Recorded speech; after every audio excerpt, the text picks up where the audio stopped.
ipagpatuloy pa natin dito naman po sa sagot ng minority bloc sa ka-fake newsan mga kababayan ni Amy Marcos. So ito, ipagpatuloy po natin. Rather allow the facts in the video as well as confronting this nation to Kinall out natin yung lahat ng group institution who fought showing people being mauled, right? It's a ibig sabihin nun, mananalo ang tama. Okay, Kuya Roger Mabait, thank you po sa inyong pakapit po. Maraming salamat po. Ito, tuloy pa natin mga kababayan. Thank you very much po, Kuya Roger.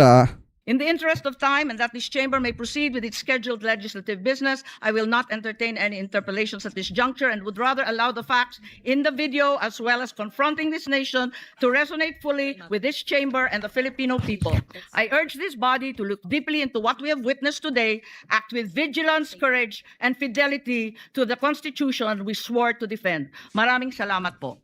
Tuloy pa natin. Madam President, may I make a Yes, we Talagang ano siya eh, sunog siya mga kababayan sa minority bloc. Kaya nga mapapaiyak pa siya dyan eh. Parang maluluha-luha siya. At sasabihin na, kahit sinasabihan ako ng baliw, ganito, ganyan, magpa-mental na ako. Okay lang yun, di ko pinipersonal yun. Kasi durog siya mga kababayan sa minority bloc. Anyway, tuloy natin. recognize Senator Mig Subiri. point of order. Madam President, point of order. Under Section 93, 94, 95 on Unparliamentary Acts and Language, I just want to point out that the video that the lady senator presented was obviously opinionated, a propaganda tool, Tama! right? It's should be stricken off the record, Madam President. Tama! And it's unparliamentary. We've seen videos presenting evidence on issues that are taken up on the floor. Senator Tulfo always comes out with videos showing people being mauled, people being abused for the information of this body to act on that particular issue. But to come up with an opinionated piece like that, ganong klaseng video na propaganda na showing intrigue. Kasi ako, Madam President, hindi naman ako sang-ayon sa people's charter change. I was the first one in this institution who fought that kind of move with the PI, and all of us together, kaming lahat, for the first time in the history of the Senate, 24 senators tumayo dyan at pinasapu natin yung Contra People's Initiative, na fake People's Initiative. Na talagang kinall out natin yung lahat ng grupo ng tumutulak nun, from the speaker. Pero ngayon nyo lang makikita si Mig Subiri na magsalita ng ganito mga kababayan. Kasi siyempre hindi na siya nakatiis sa ka-fake news ni Amy Marcos. Kasi sa totoo lang mga kababayan, ang pinupunteriya talaga dyan ni Amy Marcos, yung Malacanang, yung pamumuno ni PBBM, yung gobyerno ni PBBM, pamilya ni PBBM, at yung mga kasamahan nyo sa minority bloc. Yun ang pinupunteriya niya dyan. Kaso ang problema, palaban din yung mga nasa minority bloc. At lahat ng effort ni Amy Marcos para siraan ang gobyerno mga kababayan, wala. Kasi pinatanggal sa record yung mga sinasabi dun sa video. So ngayon, ituloy pa natin. And even Malacanang, kinalaban natin. Kaya wala kaming kinalaman dyan. Bakit sinama kami dyan sa propaganda na yan? Tama! Dahil kami, Duwag 11? Ano ba yan? Bulaga 11? At grade 13? That should not be shown here. Because what will stop us now, Madam President, for that lady senator, that we come up also with a propaganda video here, papalabas din namin, yung mga sala nila. Oo, kung ano-ano. Hindi naman kami ganyan. No? To gain traction, to gain views and publicity, will destroy our fellow colleagues here? Walang ganyanan. Tama! Hindi ako nagagalit, kilala niyo ako. Ako pinaka-amiable dito, mahal ko kayo lahat. Pero hindi tama yung pangyayaring iyon. Hindi ba? Kung galit po kayo, magsalita po siya dyan, magalit siya sa gobyerno niya, magalit siya sa kapatid niya, magalit niya kapatid niya. Pero wag naman niya idamay yung mga tao na walang kinalaman dyan. Katulad yan, never ako kinausap ni Senate President Soto. Never ako kinausap ng mga kasamahan ko dito about charter change. Kasi alam din nila, tutol ako. Tinanong din sila. Wala silang kausap. Wala silang... Toka si Amy Marcos Hindi niya siguro expected mga kababayan na si Senator Mig Subiri yung unang kukontra sa kanya. Kinalaman, wala silang alam sa charter change. This whole group is just nodding, shaking their heads. There is no such thing. Inday-badiday na ba tayo dito? Circus. I apologize to those who are watching. They think we're a circus. We are a circus because this type of language that we are pushing in this August chamber, it's unparliamentary, Madam President. It is Ginawa kasing katatawanan ni Amy Marcos yung Senado. Di ba mga kababayan? Nag-alainday badiday. Ito pong si Amy Marcos, ginawa niyang katatawanan at circus yung Senado mga kababayan. Kaya sa pool talaga siya dito sa mga sinasabi ng taga-minority block. Unparliamentary. And I'll tell you now, these people here, ladies and gentlemen, in this body, are not in favor of any amendments to the Constitution. We just want to bring back the integrity of this same chamber.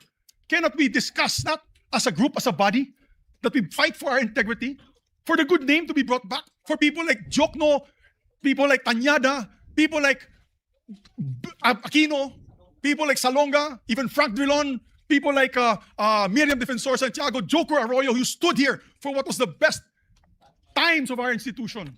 Have we forgotten that and we've made it already like a circus? Madam Chair, I do not agree. Because I'm not Maca Marcos.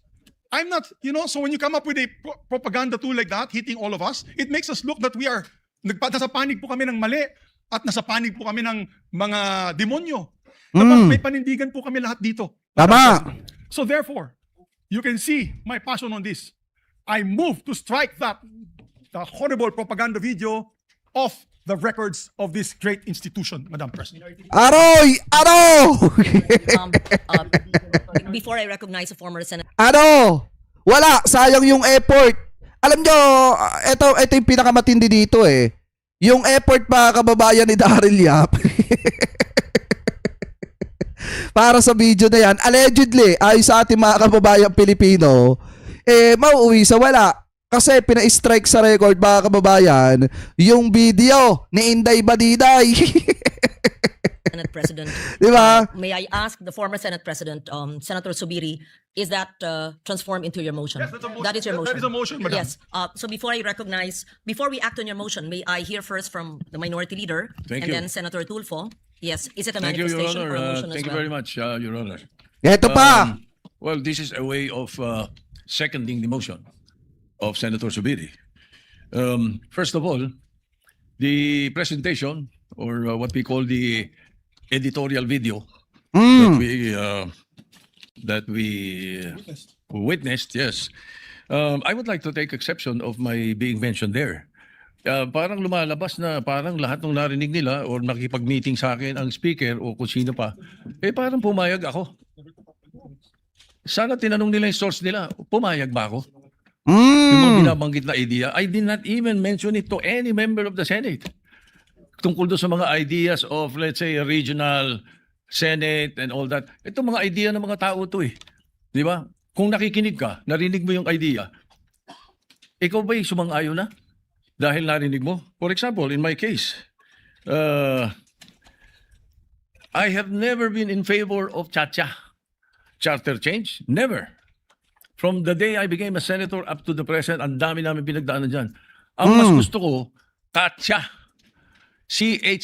C-H-A. Not charter change. Ang kailangan natin, CHA, character change. That Tama. is what we need. Kaya kung merong, let's say, may idea ang Speaker of the House, gustong kausapin ng Senate President at sinasabi nila, meron silang mga membro, ganito, idea ganito, nag-idea ganito. Ay, ibig sabihin ba nun, mali na kagad ako dahil narinig ko? Ano? Did I agree? Ang sabi ko pa nga, if we're going to change or amend, not change amend, ang nabanggit ko. If you're going to amend the Constitution, baka ako pumayag sa isang bagay lang, sabi ko. At yun may baga sa in jest ko pa sinabi. Sabi ko, ibaba natin ang edad. Bakit sa Amerika, 35 years old ang presidente? Tama. Ang senator, 30.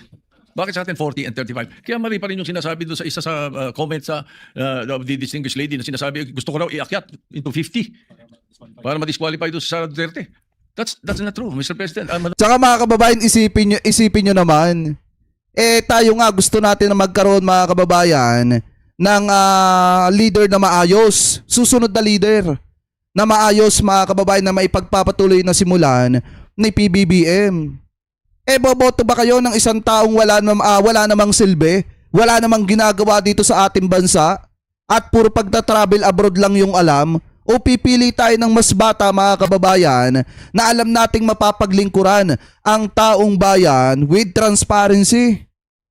Diba? Alam nyo mga kababayan siguro, kaya nagkakaganyan yung mga kaalyado ni Sara Duterte kasi nga alam nilang dihado etong mga Duterte mga kababayan sa darating na 2028 kasi nga bumababa na numero Hindi na gaanong naniniwala yung ibang mga kababayang Pilipino po natin, especially yung mga kabataan. Ano po ngayon, ituloy pa natin. Madam President. That's impossible. I never said that. Di ba? And I have nothing to do with the proposal for any elections of Sara Duterte in 2020. Tsaka tingnan nyo kung gaano sila kabastos ha. Ito, nasan ba yun? Ano natin ng konti? Nagsasalita si Tito Sen. Tanong yung tatlong bastos. CHA, not charter change. Ang kailangan natin, Katya, character change. That is what we need. Okay, kaya kung merong, let's say, may idea ang Speaker of the House, gustong kausapin ng Senate President at sinasabi nila, meron silang mga membro, ganito, idea ganito, nag-idea ganito. Ay, ibig sabihin ba nun, mali na kagad ako dahil narinig ko? Ano? Did I agree? Ang sabi ko pa nga, if we're going to change or amend, not change amend, ang nabanggit ko. If you're going to amend the Constitution, baka ako pumayag sa isang bagay lang, sabi ko. At yun may kumbaga sa ingest ko pa sinabi. Sabi ko, ibaba natin ang edad. Bakit sa Amerika, 35 years old ang presidente? Ang senator, 30. Bakit sa atin 40 and 35? Kaya mali pa rin yung sinasabi doon sa isa sa comment sa the distinguished lady na sinasabi, gusto ko raw iakyat into 50 para ma-disqualify doon sa Sara Duterte. That's not true, Mr. President, Madam President. That's impossible. I never said that. Di ba? And I have nothing to do with the Ayan o. Tingnan yung tatlo mga kababayan. Nagkikwentuhan yung tatlo habang nagsasalita si Tito Sen. Halatang hindi sila nakikinig. Kahit itong si Marcoleta, tingnan nyo. proposal for any elections of Sara Duterte in 2028. For all you know, I might vote for her. Di ba? Ano ba yun Hindi pa pwedeng porque pinag-uusapan, narinig mo, yun na kagad. At saka lalabas dito na para bang ako yung nakikiisa. I have nothing to do with the allegations of Chacha. I heard the proposals. I never brought it up to my colleagues. Any one of them. Hindi ko binanggit As a matter of fact, there was one time na sinasabi yung meeting daw namin, Senator Lacson was there. He dropped by because he had the board meeting. Tapos sabi ko, tama-tama. Nagkamali siya ng pasok. Andun lang. Well, it's not a room. It's just the VIP area. That's open. Very open. Sabi ni Senator Lacson, ang ginagawa nyo rito, nagkamali ako ng pasok. Hindi, sabi ko, nagkwentuhan lang kami. Sabi ko, at tinanong ko pa siya, ilan ba yung kwartong pinapagawa sa new Senate building? I even asked him that. Bakit? Sabi niya, why? Ito kang kako, yung mga congressmen gustong gawing regional. Gusto nilang gawing 36 ang mga senador. Sabi ko, tatanong ko kung kakasya ron. We were joking. So yung mga source na nakikinig ng mga kwento, parang they make it sound sinister. Mag-ingat tayo sa mga ganong kwento. Hindi ko sinasabing hindi nangyari. Yung nag-usap kami, nakita kami. As a matter of fact, you will not be surprised. You should not be surprised if I often see Bojidi. Because Bojidi is my golfmate. Tama. Ang mga golfing friends namin, every now and then, nagkaka-dinner kami. And during that time, na pinag-uusapan nila yung na binabanggit na nag-meeting daw kami dahil sa Chacha. Parang ganun ang dating That's not true. Ang talagang topic namin was the new TW777 of Honma Meres. It's a new set of clubs that Speaker Boji was telling me that he wanted to buy it. Asked me if I tried it already. Kami mga golfing buddies na grupo. Even Dom Mendoza was there because Dom Mendoza is NPC also. He's the Secretary General of NPC. So pagka nakikita-kita kami almost, every 2 weeks? Every month we have an NPC meeting. We always miss you, Madam President, because you seldom attend. So hindi dapat masama yung nag-uusap-usap ang mga politiko. Kung may mga idea mga politiko. That's why I really take offense. I take exception to what was presented. But I don't care about what the other mentioned or the other things that were mentioned. But as far as the issue of my involvement in Chacha is concerned, I vehemently deny. Definitely, I have nothing to do with that. And I second the motion of Senator Subiri that the editorial video should be stricken off the record because it appears na parang meron tayong sinister na plano na kasama kami. Thank you. Yes. May Apple pa dito mga kababayan mamaya. Tingnan nyo Thank you very much. Just so that there's a proper Mag-o-object. order, according to who first raised his hand, I saw Senator Erwin Tulfo. I saw Senator... I am objecting to the motion, Madam President. Let me just... Senator Sherwin Gatchalian, was it? Senator Kiko Pangilinan and Senator Ping Lacson and Senator Bam Aquino, Senator Rafi Tulfo, and Senator Rodante Marcoleta. I hope Pa-Apple talaga tong si Marcoleta no? I am not accused of favoring the minority, although I heard the good senator. Yes, Senator Marcoleta may speak after... Madam President, Yes. I think I need to be heard because I am the one who objected to the motion. Oh, there's been an objection. Okay. The others are seconding the motion of Senator Miguel Zubiri. And Yes, Madam President, Senator I Dante Marcoleta is objecting to the motion to delete off the record the privilege speech. May we, the video in the privilege speech. We take note of that. May we hear the other seconding motions? and I think I've recognized the others in that order. Yes, we take note Madam President, of will you the not objection. hear why I objected? I Yes. need to register the reasons why I objected to the motion. Ah, Madam President, I raised my hands immediately after. So I guess, siguro, May I- before hearing the objection of the good gentleman. That is what the from chair Pampanga. will, actually, that is what the presiding officer will actually say, that we will listen in the order that I mentioned, the seconding motions, and we will likewise listen to the objection so noted by Senator Marcoleta and all the reasons pertaining to the objection, and we will vote on the measure because there is an objection. Thank you. Thank you, Madam Chair. Madam Chair, I second the motion to strike that of our records, that video presentation presented earlier, Madam President. Because, Madam President, all senators of this chamber, be it the majority, be it the minority, we need respect, or we deserve respect, Madam Chair. tama. We must not tolerate presentation of unparliamentary acts. Yung tayo, yung ating institusyon, Madam Chair, isisirain doon po sa video presentation.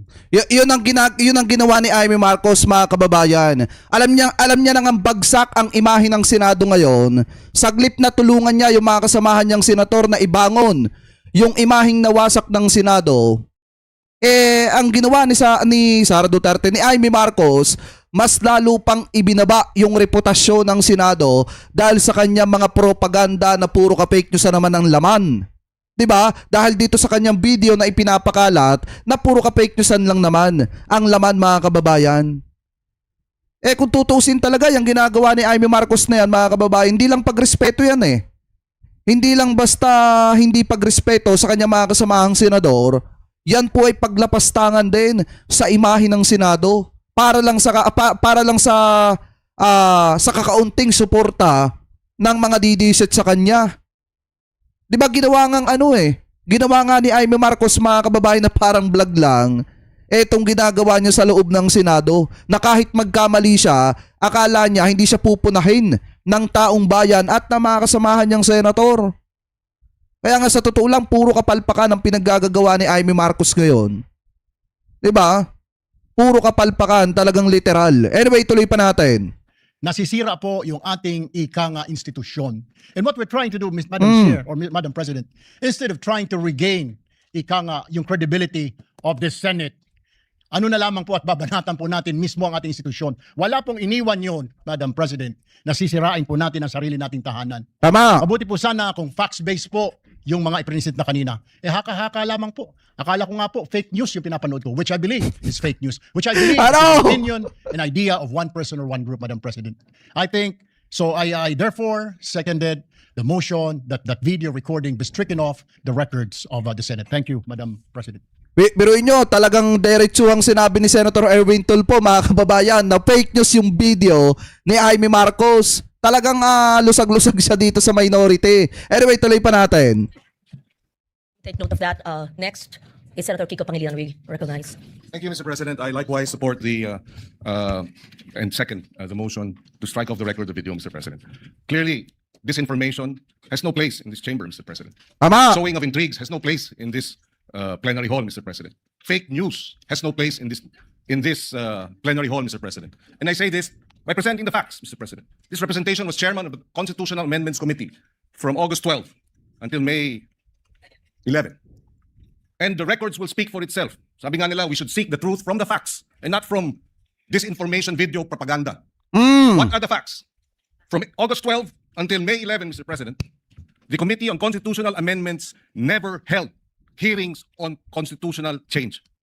That in itself is proof, Mr. President, that this haka-haka, this conspiracy to commit or to amend the Constitution for whatever reason, self-serving, term extension, NOEL, etc. These are lies, Mr. President. At least in this plenary hall and in this chamber, the Senate did not entertain charter change under my watch as chairman of the Committee on Constitutional Amendments. For the record, Mr. President, and I support the striking of the record, that it be stricken off the record, Mr. President. Wait lang. Thank you. We take note of that, Senator Pangilinan. Just for the record, so that it is clear on that's Rule 34, Yun. Section 93. Acts and language which offend the senator or any public institution shall be deemed unparliamentary. And Section 94, no senator under any circumstances shall use offensive or improper language against another senator or against any public institution. Just for the record. We recognize then Senator Sherwin Gatchalian. Thank you, Madam President. Madam President, for the record, Yan. never ho namin napag-usapan po ang charter change. CONAS, CONCON, People's Initiative, never po lumabas yung pangalan ng charter change sa aming pag-uusap. Nag-uusap po kami tungkol ho kung paano ho natin maiayos ang mga problema ho ng ating bansa. Higit sa lahat, paano ho mabalik ang tiwala ng taong bayan sa ating institusyon. Aminado ho tayo, pag tayo po ay umiikot sa buong Pilipinas, nakakausap po natin ang ating mga constituents, marami hong nagulat, maraming nagalit, at marami hong nadismaya. At ito ay hamon sa ating lahat, hindi lang po sa ating Senate President, kundi sa ating lahat kung paano po tayo magtutulong-tulong, maibalik po ang dignidad at respeto ng taong bayan sa ating institusyon. Kaya mga Hindi, dapat talaga para maibalik yung respeto ng taong bayan sa Senado, paltan nyo ang Senate President. Yun, kahit papaano, babalik ang tiwala ng taong bayan sa imahe ng Senado. Pero hanggat na andyan dyan si Alan Peter Cayetano, siya ang Senate President, paniwala kayo mga kababayan. Hindi lang yan yung una at huli na beses na lalagapak ang imahe ng Senado. Tandaan nyo yan. Kasi mangyayari ulit mga kababayan, yung isang matinding kahihiyan habang Senate President, etong si Alan Peter Cayetano. So ngayon, ituloy pa natin. kasama, itong mga lumalabas na video na ganito, hindi ho ito nakakatulong. Bagkus, ito rin po ay magkakaroon ng negatibong epekto sa Tama. pananaw po ng ating mga kababayan sa institusyon na mahal ho natin ang gusto ho natin protektahan. Tsaka isipin nyo na lang, Senate President si Alan Peter Cayetano, hindi muna siya kinonsulta na Amy Marcos kung ilalabas ba niya yung video na yan or hindi. At hindi man lang ba niya kinausap si Amy Marcos patungkol dun sa video na yan na ilalabas na magdudulot ng matinding kahihiyan sa imahe ng Senado? Diba? Kaya nga kung tutusin mga kababayan, kung ganito kahina si Alan Peter Cayetano bilang Senate President, dapat talagang palitan siya. Kasi hindi niya kayang kontrolin yung miyembro ng majority mga kababayan. Biruin nyo, saglit na nakakatulong sa imahe ng Senado para maibangon ang ginagawa ni Amy Marcos at na itong majority hinihila pa nila lalo pababa ang imahe ng Senado. Anyway, tuloy pa natin. So with that, Madam President, let me second the motion of Senator Miguel Zubiri, invoking Section 93 of our rules, acts, and language which offend a senator or any public institution shall be deemed unparliamentary. Thank you, Mr. President. Thank you, Madam President. Thank you, Senator Sherwin Gatchalian. Let me just also note that maintaining and restoring the dignity of the institution, the Senate as an institution, is not a monopoly of in this institution. I believe that each and every one of us in this institution wishes to maintain the dignity, and all of us, to the best of our ability, whenever we are in plenary or in hearings or even outside our premises, are bound to that. Thank you. Senator Ping Lacson, please. Thank you, Madam President. My name was mentioned by the distinguished minority leader, and I confirm that I witnessed a portion of their conversation. I think present during that discussion, of course, the minority leader, Speaker Boji D, the Deputy Speaker, I think Hernandez, and the former Secretary of the Senate, Dong Mendoza. Nagkamali po ako ng pasok kasi I was about to attend a board meeting in the same area. And nakita ko nung tao ni Senator Soto. So pinapasok ako, napasok ako. Sabi ko, ops, mali pala. Ano bang ginagawa niyo rito? So, ang unang tanong sa akin, tama-tama kasi pinag-uusapan namin na kung sakali magkaroon ng charter change, baka pwedeng request ng Speaker of the House kung pwedeng increase yung number of senators to 36 from 24. Ang naging role ko naman doon, kasi tama-tama, ilan ba yung kwarto doon sa Senate building? Sabi ko 65 kasi yun ang request ni Senator Pimentel at the time. He was also thinking of increasing the number of senators. So 36 lang kailangan. So after that, and I confirm na probably ako yung sinasabi ni Lito Banayo na source because immediately or the following Thursday, we used to have this Thursday eating club attended by Lito Banayo, Gringo Hunasan, and several other personalities. Some former senators, former Wala! Durog! Durog, mga kababayan, yung source ni Amy Marcos. Di ba yung nagpakalat lang naman yan mga kababayan ay si Lito Banayo? Kaya nga lakas ng loob na sabihin ni Lito Banayo na baka magulantang ang sambayan ng Pilipino kapag sinabi ko kung sino yung nagsabi sa amin niyan. Mga kababayan, sinabi ni Senator Ping Lacson na siya mga kababayan yung nakapag-open nun. Yung about nga dun sa pinag-uusap-usapan na yun na biruan lang. Ayan maliwanag, wala na. Ibig sabihin, kung inamin ni Senator Ping Lacson, wala nang ilalabas yung source ni Amy Marcos na si Lito Banayo. Anyway, tuloy pa natin. Congressmen, incumbent congressmen, sometimes Governor Rodito Albano would be there, ex-Congressman Suplico, and several others. So, ako naman, walang, wala naman seryoso sa pag-usapan. So, I shared, sabi ko, kanina nga pala nung Monday or Tuesday, sabi ko na napapag-usapan na i-increase yung number of senators. So parang kwentuhan lang yon. Kung seryoso yun, hindi ko ikukwento kasi sensitive kung seryoso. Ah, And I also confirm the manifestations of several of my colleagues in the minority na never naming napag-usapan yan in as many caucuses that we held or we had, no, in different places. Ang pinag-uusapan po lang namin, Madam President, kung paano natin isasalba yung integridad, yung dignidad, yung reputasyon ng Senado. Wala po kami ibang pinag-uusapan na kaya kami biruin nyo mga kababayan to ha, ganito talaga kadumi yung politika. Bakit ko nasabi? Kasi kita nyo, nagkainan lang sina Senator Ping, nagkwentuhan lang. Yung parang normal na kwentuhan lang ng mga magkakaibigan, mga kababayan, na wala namang seryoso. And then naando dun sa kainan na yon itong si Lito Banayo. Yung nagsabi kanina sa video ni Amy Marcos na baka magulantan daw ang sambayan ng Pilipino kapag ka sinabi niya kung sino daw yung nagsabi sa kanila. Biruin nyo yun, kaharap ni Senator Ping Lacson sa pagkainan. Tapos kung ano pala yung napapag-usapan, ikinikwento pala publicly nito pong si Lito Banayo. Diba? Ganyang kadumi mga kababayan ng politika. Wala kang pwedeng pagkatiwalaan na kaibigan. Dahil pagdating ng araw talagang ilalaglag at ilalaglag ka ng mga yan. Anyway, ituloy pa natin. magpaplano na mag-take over sa Senate leadership, para sa CONAS, never. I confirm their earlier statements, Madam President. So, kanina nabanggit ni Minority Leader Tito Soto na ang unang press statement ng ating distinguished Senator from Ilocos Norte, kaya raw babaguhin yung age of qualification. Itataas daw from 40 to 50 para ma-disqualify si VP Sara kasi hindi pa siya mag-50 in 2028. Baligtad po ngayon ang sinasabi. At baligtad doon sa katotohanan, dalang narinig ko usapan nila, ibababa yung age ng mga senador, hindi po si Presidente. Mga senatorial candidates, ibababa from 40 to 35. Nagbiro pa nga ako, ng Presidente, nagbiro pa nga ako, sabi ko, partner, para ba kay Vico Soto yan? Nagbiro pa, in jest, of course, Mr. President. So, Madam President, yun po yung takbo ng usapan. So, paano nabuo yung istorya? Nakatakot-takot pa yung mga video. Wala pong katotohanan. Kaya nung na-interview po ako ng media, sabi ko, outright lies, flat lies. Kasi hindi po totoo na napag-usapan doon na itaas yung edad, yung qualifying age, pagtapo ng Presidente sa Vice Presidente from 40 to 50 para ma-disqualify. Nothing could be farther from the truth, Madam President.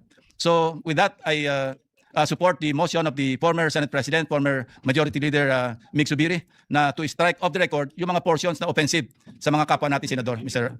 Yeah, minus the whole video. I support that motion, Madam President. Tama. Thank you, Senator Lacson. We recognize Senator Bamakino, was it? Then Senator Tulfo, Rafi, and Senator Risa raised her hand. Just for the information of the... Ito, yari na naman. Yari na naman si Amy Marcos dito, mga kababayan. Talagang durog na naman siya dito.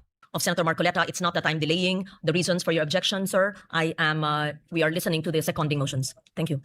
Magandang araw, Madam President, mga kasama. I rise to second the motion of Senator Zubiri. Dahil yung video po na nakita ho natin, marami hong pagsisinungaling. Unang-una po, klaklaruhin ko po, we have been meeting as a minority maybe 2 times a week. No? Baka naging 3 times pa yan. At ni isang beses po na pag-usapan ang constitutional change. Hindi ho yan binanggit ni former Senate President Soto, ni Senator Lacson. Hindi ho yan nabanggit ni isang beses. Wala hong pag-push, wala pong nagsabi, mag-meeting tayo para mag-chacha, para mag-CONAS, wala pong nangyaring ganyan. Wala na pong fake news. Pero nais ko pong balikan yung video. Ano po ba yung sinasabi ng video? Sinasabi po ng video, nagkaroon ng leadership change dito sa Senado dahil pinipigilan ang charter change o CONAS. Hindi ho ba? Yan po yung ibig sabihin ng video, na yung bagong mayorya nagsama-sama para pigilan ang isang charter change. Tama ba ako mga kasama? Yun yung ibig sabihin ng video eh. So, yun po yung ibig sabihin ng video. At dahil nagkaroon ng leadership change para pigilan ang CONAS, marami pong naniwala sa fake news. Dahil wala po yan sa kahit anumang plano ng mayorya. When we were in the majority, there were 15 members of the majority. 4 po dyan, kasama na po ngayon ng bagong mayorya. Ni isang beses po, hindi na pag-usapan ang charter change sa anumang meeting po namin. Ni isang beses, hindi po na pag-usapan ng CONCON o CONAS. Pagdating ko po dito sa Senado, ngayong 20th Congress, ni isang beses, hindi po yan nabanggit. At saka mapapatunayan naman yan mga kababayan ni Loren Legarda eh. Kasi di ba naging majority siya before bago siya tumalon dito sa grupo ni Alan Peter Cayetano. At saka mapapatunayan din yan nung 2 bilyar mga kababayan at tinapia Cayetano. Kung talaga napapag-usapan or hindi, yung CONAS na yan mga kababayan or yung CONCON o kung ano pa man. Chacha Economic Provision, Charter Change o kung ano pa man. Di ba sila makakapagpatunay niyan kung napag-usapan or hindi. Pero yung gumawa ng fake news mga kababayan si Senator Amy Marcos para siraan yung kanyang pamilya, sariling kapatid at yung ibang mga kasamahan niya sa Senado, maling-mali po yan mga kababayan. Talagang ngayon, at least napatunayan natin na si Senator Amy Marcos ay talagang literal na fake news peddler talaga. In fact, Mr. President, I don't even know kung meron nakafile. Meron bang nakafile na Chacha o Con-As o Con-Con ngayon in the 20th Congress? Palagi ko wala. Sabi po ni Senator Pangilinan, wala man silang napakinggan. Any motion, any bill on charter change, wala po. So kung sasabihin niyo po sa amin, ang rason kung bakit nagkaroon ng leadership change ay para pigilan ng isang Con-As o Con-Con, ibig po sabihin yan, maraming naniwala sa fake news. Unang-una. Pangalawa, sa totoo lang po, marami ho dito ipaglalaban ang 1987 Constitution. Marami po dito hindi papayag na baguhin yan sa terminong ito. Marami po dito, hindi lang sa mayorya, pati rin po sa minority, ang magsasama-sama para hindi mabago ang 1987 Constitution. At higit pa po dito, ito pong sasabihin ko, marami rin po dito hindi papayag sa isang no-election scenario. Siguro po, kung tinanong kami, kayo ba dito ay para sa charter change? Baka po makita po ng ating distinguished lady na marami po ditong sasang-ayon na ayaw natin ng charter change. Kung nagtanong lang po, ilan ba dito talaga yung ayaw ng eleksyon? Baka malaman po lahat tayo dito, talagang 2028 election, paninindigan po natin na matutuloy. Kung tinanong lang po kami, siguro po, masasabi ho natin ngayon pa lang, kung nagbilangan tayo ngayon, baka 24 po ang makuha natin na hindi papayag sa charter change. Baka 24 po ang makita ho natin na hindi papayag na walang eleksyon. So para sabihin po na yung minority, yan ang pinakapaka, yun po'y mali, yun po'y fake news, yun po'y misinformation, and I second the motion of Senator Zubiri to strike this video off the record. Maraming salamat, Mr. Chairman, Madam President. Thank you, Senator Bamakino. Diba? Recognize Senator Raffy Tulfo. Eto mga kababayan, dito kayo may inis sa part na to. Tingnan niyo yung nasa likod ni Senator Raffy Tulfo. Madam President, I support the motion of Senator Mig Zubiri to strike sa record yung video presentation ni Senator Amy Marcos. I've been in public service broadcasting sa media for almost 30 years now. First time na ako nakita ng House presentation kanina. Tingnan niyo si Binoy ha, patawa-tawa lang mga kababayan. But before that, let me tell you this. Sana wag natin gamitin yung plenary para sa mga conspiracy theories natin. Sana maging totoo lang tayo. Again, babalikan natin yung sinasabi ko, experience ko sa media. 30 years na po ako sa media. Kapag ako po or anybody from the media, professional, legit, hindi yung house show, pag nag-expose, gumawa ng expose, binabakapan yan ng video related doon sa expose, hindi yung gawa-gawa, hindi yung katang-isip, hindi yung opinion. Pag naglabas ng expose ang isang tao, especially dito sa bulwagang ito, dapat related doon sa sinasabi noong senador. Just like what Senator Zubiri said, nakita niyo naman po, Madam President, every time na ako'y gagawa ng expose, every time na ako'y gagawa dito ng privilege speech, at yung privilege speech ko, binabakapan ko po ng mga sumbong, actual na mga sumbong ng mga taong lumalapit sa aking programa at dinadala ko rito para mabigyan ng solusyon ang problema inilalapit sa akin. At hindi po yung opinion lamang. Ganun po dapat tayo rito. Now, ilang beses na po tayo nagpalit ng liderato dito sa Senado. Every time nagkaroon ng palitan, ngayon na po ako nakita na nagkakaroon ng kaguluhan. Why? What's wrong? Dapat hindi na... Dalawang ano dito parang halimbawa mga kababayan, yung sinabi ni Raffy Tulfo dito, ni Senator Raffy Tulfo, isang tinidor sa dalawang patatas. Alam nyo yun? Tinusok ng isang tinidor yung dalawang patatas ng sabay. Ibig sabihin, yung tinamaan dito si Amy Marcos at si Alan Peter Cayetano. Bakit? Kasi nga naman mga kababayan, sa dami ng pagpapalit na nangyari ng leadership, diyan po sa Senado, sa panahon ni Alan Peter Cayetano lang, nagkaroon ng sunod-sunod na kaguluhan. At yung isang senator na kaalyado niya na si Amy Marcos, ang isa sa pinagmumulan ng kaguluhan mga kababayan dahil nga dyan sa video na yan na talagang fake news mga kababayan. Diba kaya nga sa poll, kaya nga hindi lang si Amy Marcos, yung sa poll dito, pati si Alan Peter Cayetano, sa poll din dito mga kababayan. Anyway, tuloy pa natin. Na po, let's move on. Kasi nasasayang po yung oras natin dito, puro na lang bangayan. Tama. The people have spoken. Sinasabi nila, enough is enough. We've been like a circus for the past few days. Pinagtatawanan po tayo. I was out there last night. Pag naglalakad ako, kinakausap ko ng mga tao, ano nangyari sa Senado? Ano bang nangyari sa inyo? What's going on? Nakakaya na po. Ang panawagan ko, magtrabaho na lang po tayo. Itigil na po natin itong mga kung ano ng mga nasa katang-isip natin. Let's move on because we were elected by the people para magtrabaho, hindi para magbangayan. Maraming salamat, Madam President. Maraming salamat po. Tayo po ay nakikisa rin sa sinabi niyo. May katanungan lang po ang presiding officer because we are using either the Filipino language or English. I would like to request the good gentleman from Isabela to use a alternative word to How shall? because it may be Ibig sabihin, fake news. Hindi legit. difficult to translate it. Is that Filipino? I just want to be enlightened. How shall street lingo meaning fake? I'm sorry. Ibig sabihin fake, Okay. ibig sabihin peke. Yes. So that it's clear because I Pirated. was also asked. So are you there editing or amending the statement? Sige, from Because how shall, even let's the edit it to spelling was not clear fake. also to the stenographers. Hindi legit. Okay, yun Opo. na po. Thank you. Thank you very much. Madam President. Since we're talking about parliamentary language, may we also cite that everyone uses either English in its traditional form and Filipino and or other languages of the 120 languages of the Philippines. Thank you. Hoy, Roylan PH, mega love shoutout O Duterte lang daw malakas. Paano naging malakas yun? Eh nakakulong nga sa dahig. Bobo rin to nag-comment eh. Senator Risa Ontiveros. Thank you. Salamat po, Madam President. Madam President, sinusugundahan ko rin po ang motion ni Senador Mig Zubiri na i-strike ang video po na iyan sa record nitong sesyon. Ulitin ko lang po ang sinabi ko last week sa sarili ko namang privilege speech. Ganito na ba kababa ang inaabot ng politika sa Pilipinas? Na hanggang dito sa floor ay magbabatuhan tayo ng putik. Sanay naman tayo sa pakikipagdebate, pagtanggap ng batikos at pagsagot sa mahihirap na tanong. So, hindi ako sensitibo sa puna. Sanay ako dyan. Pero, Madam President, ang pinakita po na video ay fake news. Hindi ko yan pwedeng hayaan kasama ng ating mga kasama na andyan na lang unchallenged. Delivering a privileged speech is not the same as having the privilege to have fake news entered into the official record as if it were evidence. Oh. The materials presented made serious claims about the intentions of fellow senators, including allegations about pursuing charter change without presenting proof sufficient to support those conclusions. Kung may aligasyon tungkol sa charter change, ipakita ang boto, panukala, o aksyon. Tama! Huwag naman hahantong pa, gaya ni sinabi ng kasama natin, sa conspiracy theories. Dear colleagues, we can argue hard without lowering the dignity of this chamber. Last week, nag-privilege speech po ako tungkol sa barilan dito sa Senado.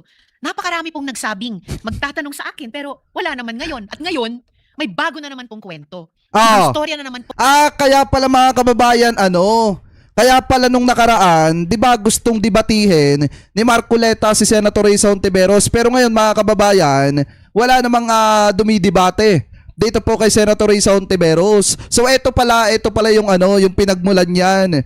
Yung nakaraang plenary session mga kababayan na kung saan umiyak etong si Pia Cayetano. Anyway, tuloy pa natin. Po, ang gusto ngayong linggo. Nakakahiya na, please. Araw-araw na lang bang ganito? Huwag naman sanang dumating ang araw na wala na tayong mukhang maiharap sa mga Pilipino. Ay malapit At for the na. record, gaya din ng sinabi ng maraming kasama, Malapit na. Pag hindi ninyo pinalitan si Alan Peter Cayetano, ganyan na mangyayari sa inyo. Wala kayong mukhang maiharap sa taong bayan. Kita nyo yung sinabi ni Senator Raffy. Tuwing naglalakad siya mga kababayan, tinatanong siya ng taong bayan, ano nangyari sa Senado, bakit nagkaganyan ng Senado, nakakahiya na ang Senado. At saka kahit itanong naman natin yan sa taong bayan dyan sa lansangan mga kababayan, tanongin ninyo yung mga kababayan Pilipino natin, natatawa na lang mga kababayan kapag binabanggit ang Senado. Anyway, tuloy pa natin. malinaw naman ang track record ko na mariin na pagtuto sa charter change at gaya ng sinabi ng mga kasama, wala pong pinag-usapang charter change. Muli, Madam President, for the record, sinusugundahan ko po ang motion. Salamat po, Madam President. Thank you, Senator Risa Ontiveros. May we recognize Senator J.V. Ejercito. Yes, thank you, Madam President. Likewise, may I also put in record that I support the motion of Senator Zubiri that the privilege speech of our colleague be stricken off the records. And Madam President, allow me to explain. Let us not allow this august institution to be used as a platform for disinformation. Fake news is already a serious problem in our country, one that continues to mislead the public, distort important issues, and erode trust in our institutions. Sinusigundahan ko rin ang mga pahayag ng aking pong kasamahan kanina. Yung pong Constitutional Assembly, Charter Change or People's Initiative, kailanman hindi namin napag-usapan o kailanman hindi napag-usapan ng lahat dito sa Senado. At siguro kung magbabalik na ho tayo, Madam President, naalala ko po, siguro first time in history that 24 senators came up that rostrum declaring that we are all in unison against People's Initiative, against Charter Change, and against any Constitutional Assembly. So hindi pa ho natin kailanman pinag-uusapan yan kailanman. Precisely, Madam President, we are policymakers. We carry a greater responsibility to uphold the truth and set a higher standard in our public discourse. Madam President, sa akin na lang po, personally, I feel sad about what is happening to our institution lately. And I guess all of us has that duty on what we have to do to bring back that trust, that dignity. This institution has always been remembered. Ibalik natin dapat ang tiwala ng taong bayan sa Senado. Hindi dapat dagdagan na ito po ay malugmok pa. Ibalik ang tiwala sa Senado. Maraming salamat po, Madam President. Thank you. I believe that all the members of the minority have signified their feelings about and thoughts about the privileged speech of Senator Marcos. There has been an objection by Senator Dante Marcoleta. May we hear the reasons for Pakinggan nyo kung bakit nag-o-object si Marcoleta. Kasi pagkakaalam ko parang ipagtatanggol pa ni Alan Peter Cayetano to. Kaso nga lang, kahit ano yung gawin nilang pagtatanggol mga kababayan kay Amy Marcos, wala eh. Ang ending, ipapahiya pa rin ni Robin Padilla si Amy Marcos. the objection. Madam President, before I start, I would like to make, I'd like to be sure that Yeah. if our colleague Senator Lito Lapid will also stand to second the motion. Oh, I mentioned that all the members of the minority, I failed to mention Senator Lito Lapid. I am sure that the good senator from Pampanga would like to associate himself with the motion of Senator Zubiri. Okay. Madam President, Proceed. I got his word. He is not seconding the motion of my amiable friend, the former Majority Leader, Senator Mig Zubiri. Madam President, the motion was premised on Section 93 of the Senate Rules. May I read this again, Madam President? Acts and language which offend a senator or any public institution shall be deemed unparliamentary.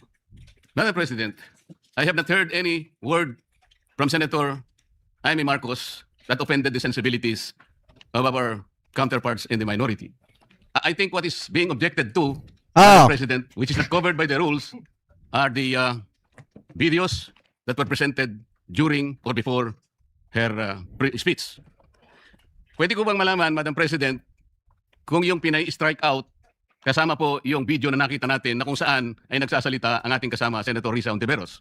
Kasi po sinabi niya, while VP Sara is in power, the threat of a full-blown Duterte comeback is still a very real and present danger. Sa akin po, walang problema yun. Opinion niya yun eh. And we have to respect that opinion. Yan po ba'y pinaalis natin? Gusto ko lang po malaman, isa-isahin natin. Pangalawa po, nakita ko rin po yung sarili ko. Kasi po, ako'y nainanyahan sa isang television program, tinanong lang po ako, totoo po bang merong connection yung coup? Kasi po, ang tawag coup eh. Hindi naman po coup, karaniwang nangyayari po sa buhay natin. Yun eh. Palitan talaga yan. Maraming beses na po yan. Ang sabi ko po, kasi kinukonekta daw nila sa impeachment. Sabi ko, hindi po siguro. Sabi ko, dahil sa ngayon, 12 kami. Hindi mo kinakailangan naming mag-coup para lamang i-prostrate natin yung impeachment. Palagay ko po, hindi. Yung po bang opinion ko na yun, tatanggalin? Gusto ko lang po malaman. Kasi po, meron pa po nga sinabi, sinungaling. Meron din po nagsabi ganun eh. Ang ibig ko po sabihin, Madam President, ngayon po nakita natin the vibrancy of democracy in this chamber. Isa-isa po silang nagsalita lahat. Nabigyan ng pagkakataong ipaliwanag ang kanilang panig. Hindi po ba maganda ngayon na nakita ng taong bayan, nagamit nga lang po yung kanyang presentation, pero naging daan para mapakinggan ng buong mamamayan. At sila na po ang final arbiter, Madam President. Ako nga po eh. Hindi, bilang isang mamamayang Pilipino, yung video talaga mga kababayan na ipinakita ni Senator Jaime Marcos, parang amoy amoy Daryl Yap. Hindi, ayon yun sa mga kababayang Pilipino natin ha.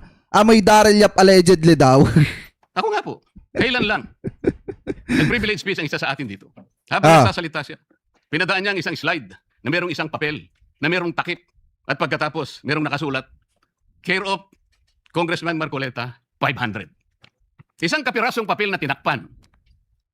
Nung hindi pinatos ng media, kinabukasan, nagpa-interview siya, hindi minsan, 2 beses, para lamang ipangalandakan ang importansya ng papel na may takip at merong nakasulat, care of Kong Marcoleta, 500. Nagsalita po siya sa media 2 beses. At paiimbestiga raw ako sa ombudsman. Dahil po ba sa media nangyari yon at hindi dito? May diferensya po ba? Wala. Walang diferensya yun. Pareho lang yun. Napakasensitibo natin sa ibang banda. Pero hindi natin nakikita ang ginagawa natin. On the other hand. Bakit po hindi nasasagot hanggang ngayon yung tanong ni Senador Risa? Bakit po tayo nagkaganito ngayon, Madam President? Kasi po, napigilan lang akong magtanong. Ngayon ko na po alam po ba ninyo kung bakit tayo nagkaganito, Madam President? Kasi po matagal ko nang sinasabi, 9 na buwan na po ang nakararaan, ngunit ayaw nating ituloy ang pag-iimbestiga sa flood control scandal. Isang pinakamalaking nakawan sa ating bansa. Parang ninakawan ng isang pamilya sa tanghaling tapat. At ang mga magnanakaw ay hindi nakamaskara. Nakakurbata lahat. Ang Tagalog. Paano hindi masisira ang kumpiyansa ng mamamayan kapag tinalikuran natin ang ganong pananagutan? Ano pong sinabi pa sa akin? Imbes na sagutin nila yung privilege speech ko noon, nasa pamimilit ko na, ito pong tungkulin natin eh. Naging PNP chief kayo. Ako pa humanga sa inyo noon. Hindi ko rin kukwento yung lahat ng ito. Bakit ngayon? Bakit hindi natin gawin lahat yun? Alang-alang sa interes ng bayan. Kaya po tayo sumadsad ngayon dahil yung pananagutan na yun, pinipilit po nating pigilin. Ang dami po nating pinagtatakpan. Tumayo siya, imbes na sagutin niya ang aking sinasabi. Ano po? Eto mga kababayan, alam niyo pag si Senator Dante Marcoleta nagsasalita ngayon about sa paglaban sa korupsyon, medyo kinikilabutan kasi ako eh. Bakit mga kababayan? Hindi na kasi kapani-paniwala, lalo na at siya, meron din mga kababayang matinding aligasyon na ibinabato sa kanya na dapat niya ring sagutin na tungkol din mga kababayan sa korupsyon. 'Di ba sinasabi ng mga bobong DD shit na ano yan, election offense lang yan. Maliwanag ang sinabi ng ng COMELEC na hindi pa election time mga kababayan kaya walang problema sa SOSE ni Marcoleta. So ibig sabihin kung hindi pa election time yan, sitting congressman siya nung tumanggap siya ng 75 million. At hindi niya din-disclose yun mga kababayan. At sinabi niya pa lantaran na kailangan niyang tanawin na utang na loob yun do sa mga donator or yung nagbigay ng pera. 'Di ba? Anong ititingin natin doon? Kaya nga kung titingnan nyo, 'di ba sabi si Senator Dante Marcoleta sa indirect bribery at saka po sa posibleng plunder. At ngayon kapag nagsasalita siya na labanan yung corruption mga kababayan, talagang nakakakilabot na. Dahil nga kahit siya mga kababayan, sabit siya sa bribery, indirect bribery at saka po plunder. Ano po ngayon ituloy pa natin? Po sinabi niya. Kung ano-ano po sinabi, nagpalabas din po siya ng napakaraming video. Oh. Na kinakampihan ko si Diskaya, nag-blah-blah-blah, na ang asawa ko raw ay independent na ganito. Lahat po. Pati yung tayo ko sa Congress noon, na sinasansala ko yung mga kasama ko because ngayon ko lang nakita ang Vice President, nagpipresent siya ng budget for 2025. Inaaglahi siya sa budget 2022 and 2023. Yung mga ganun po. Bakit po ngayon biglang nagbago ang kulay natin? Bakit po ganyan tayo ngayon? Bakit po napakababa? Siguro po, kung may pagkakataon tayo, maring bukas o kamangalawa, makikita po ninyo yung complete video yung nangyari nung Lunes, May 11, 2026. Kung paano, alas 7 pa lang ng umaga, nandito na yung tropa ng NBI na nakipag-coordinate sa opisina ng USAA. Sapagkat balak pala nilang hulihin ang isang senador. Hindi po ba? Nagkaroon na po ng admission. Tinanong ko pa nga yung ating former SP kung nakita niya yung warrant of arrest. Pinakita ba sa'yo? Sabi naman niya, hindi. Naniwala po ako ron. Ngunit bakit sinabi niya, kung mag-coordinate kayo sa USAA? Alam po ba niyo, Madam President, kung ako po, Eto mga kababayan na wait lang. May sinasabi siya dito na alas 7 pa daw ng umaga nakabantay na daw po ang tropa ng NBI para arestuhin si Senator Bato. So kung tatanong kung iisipin natin mga kababayan may mali ba sa ginawa ng NBI kung halimbawa totoo 'yon. Na alas 7 pa lang ng umaga nakabantay na sila para arestuhin etong si Senator Bato. May mali ba sa ginawa ng NBI? Wala. Bakit? Kasi mismong sa bibig ni Senator Dante Marcoleta nang galing na nakipag-coordinate ang NBI sa USAA. So ibig sabihin mga kababayan, kung nakipag-coordinate ang NBI sa USAA, legal pala yung naging proseso at wala palang mali. 'Di ba? Kaya lang nagkaroon ng kaguluhan dahil tumakbo si Bato de la Rosa at tinakasan niya yung mga mag-aaresto sa kanya. 'Di ba iginigit ni Alan Peter Cayetano at nung iba wala daw coordination sa Senado ang NBI. Pero maliwanag na sinabi niya mga kababayan na alas 7 pa lang daw ng umaga naandudo na ang NBI para arestuhin si Senator Bato. At nakita pa nga daw sa opisina ng USAA. So ibig sabihin may coordination pala. At fake news talaga yung mga pamimintang nyo sa NBI. Diba ituloy pa natin? Senate President. Kaya lang naman ginagawang halimbawa ito, Madam President, dahil hindi naman po ako magiging Senate President. Kung ako lang, hindi ko papayagan yun, Madam President. Bakit po? Respeto na lang sa premises ng institusyon na ito. Gawin niyo ang gusto niyong gawin. Huwag dito. Nakikiusap ako, utang na loob. Huwag dito. I will do that. Pero ano po nangyari? And the rest is history. Hinabol po kamutik na po nahulog sa hagdanan ng Senator Bato. Ganun po ba ang pagtrato sa isang senador? Sinasagot ko po yung tanong, bakit po tayo nagkaganito? Isipin po ninyo, bakit hindi kayo magsimula doon? Meron po bang isa sa mga minority counterparts natin ngayon, Madam President? Meron po bang isa na sumama sa akin nung ako'y nagsasalita na parang si John the Baptist, ako na lang ang isang nagsasalita. Ituloy natin ang investigasyon. Meron po ba silang lakas ng loob kasamahan ako? Madam President? Wala po. That's why I'm objecting to the motion. Wag po tayong balat sibuyas. Wag po tayong balat sibuyas. Ikaw ang nagsabi niyan. Ayan ikaw ang nagsabi niya, Senator Dante Marcoleta. Dapat hindi kayo balat sibuyas sa mga vlogger Dapat walang balat sibuyas sa inyo.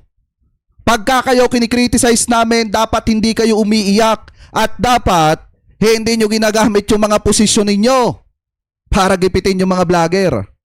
Diba? Kasi mga kababayan, kita nyo yung ginawa nila noon. Nung ipinapatawag nila yung mga vlogger dyan sa Senado. Diba? Ngayon, sana hindi ka balat sibuyas, Senator Dante Marcoleta. pagka ikaw ay pinagpipiestahan ng mga vlogger dahil sa mga sinasabi mo. Anyway, tuloy pa natin. Po, Madam President. Yes, thank you very much. That is noted. Senator Rodante Marcoleta, we recognize Pakinggan nyo si Pokemon.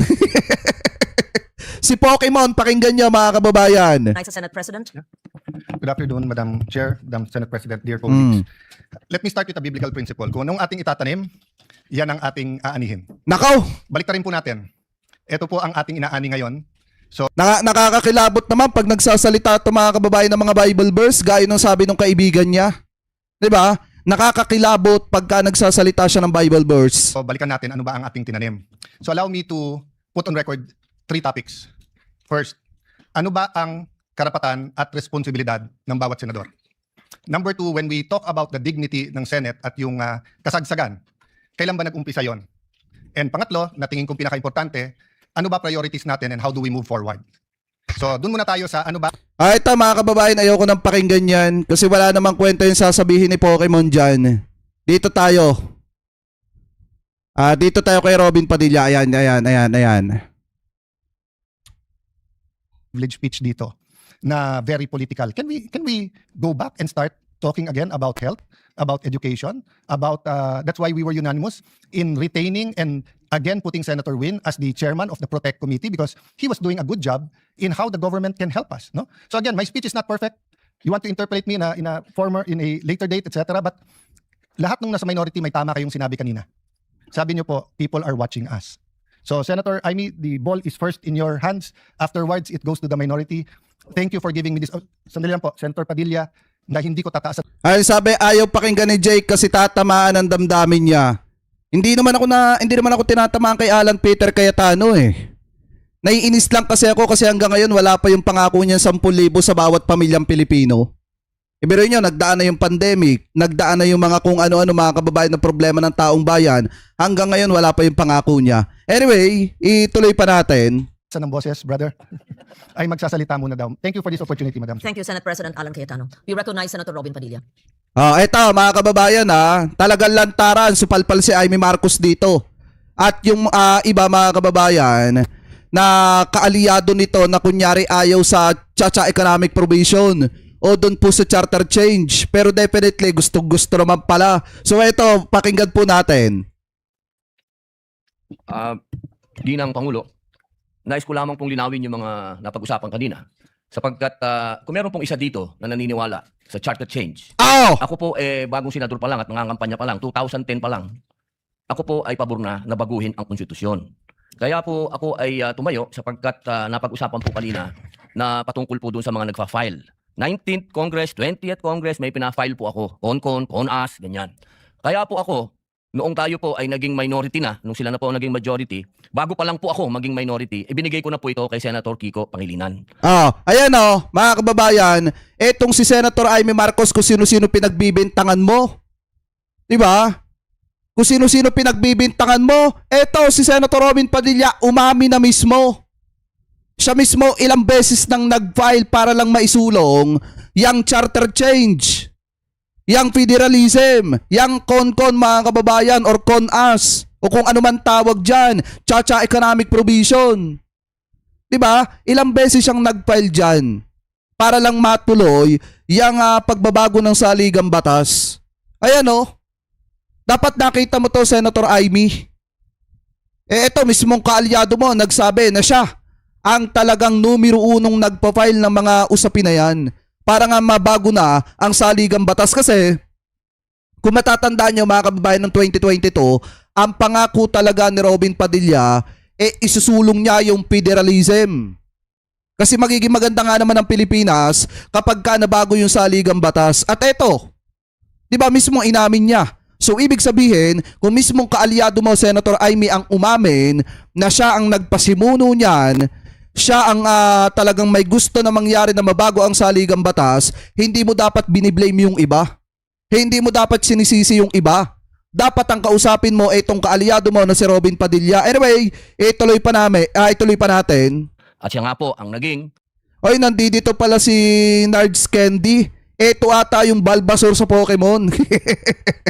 Kaya pinagtatanggol si Alan Peter Cayetano. Baka ikaw pala si Pikachu dun sa Pokemon. Kaya pala pinagtatanggol mo si Alan Peter Cayetano. Anyway, tuloy pa natin. Chairman Alam nyo, medyo masaya ako. Lakas ng tawa ko nung nakaraan eh. Mala 10,000.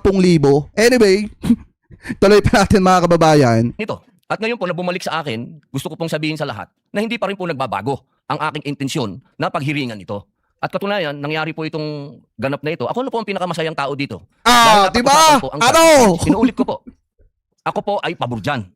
At ako po ay number 1 na isinusulong ang foreign investment, papasukin dito, Tama. parliamentary form of government at federalismo. Wala po akong pinagbago magmula nung kumampanya hanggang ngayon.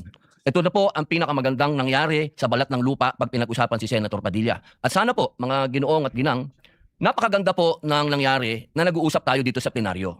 Dahil itong pangyayari na ito, ibig sabihin, tayo po talaga ay mambabatas. Mas maganda po na dito tayo nag-uusap kaysa parinigan po tayo ng parinigan sa media. Ito na po yung pangarap ko. Ito po yung Westminster na sinasabi. Mag-usap tayo, magdebate tayo. Ito na po yun. Kaya sana, mga mahal kong kasama, tanggapin niyo po ang aking pasasalamat. Maging hindi payag, maging payag sa charter change, isa lang ang totoo. Maraming salamat po.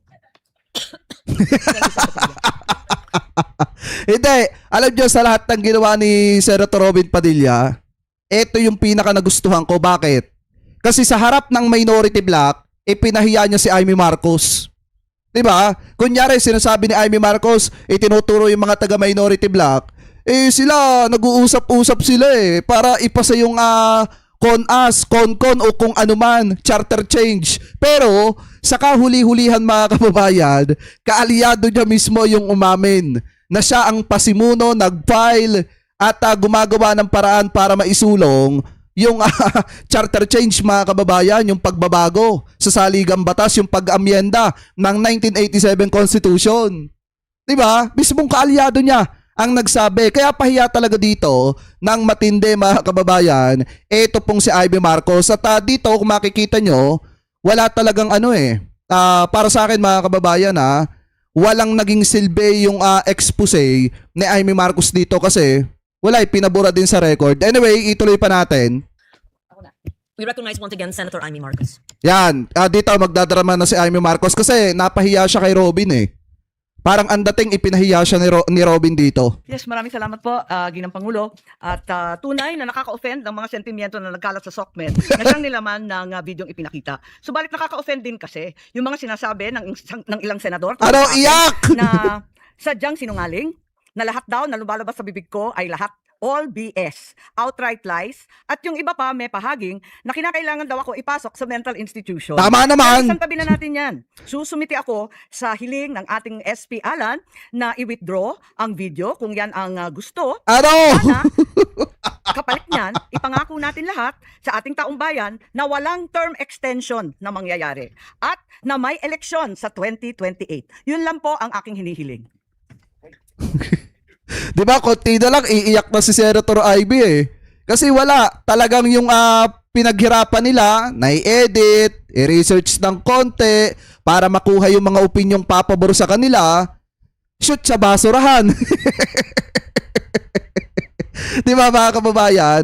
Shoot sa basurahan. At yung mga DD-shit na naghihintay na may expose yung 13 Judas, mga kababayan, wala, nga. Shoot sa basurahan kasi lahat ng pinaghirapan ni Amy Marcos ngayong araw, sinira lang lahat ni Senator Robin Hood Padilla. Dahil nga, inamin ni Padilla na siya ang, sa madalit salita, siya ang pasimuno ng charter change na yan.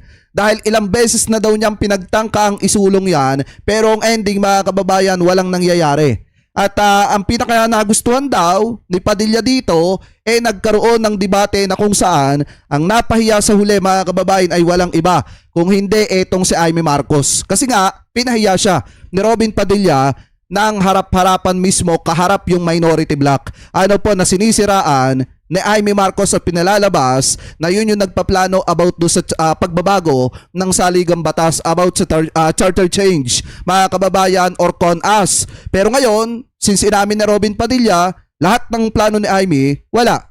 Laglag. Ano po, talagang sa madalit salita, mga kababayan, fake news ika nga. Ano po, so kayo? Kung kayo po ang tatanungin, ano po ang masasabi nyo, hingil po sa usapin na yan. Comment below na lamang po kung ano po ang comment at opinion po ninyo. Hingil po dyan mga kababayan.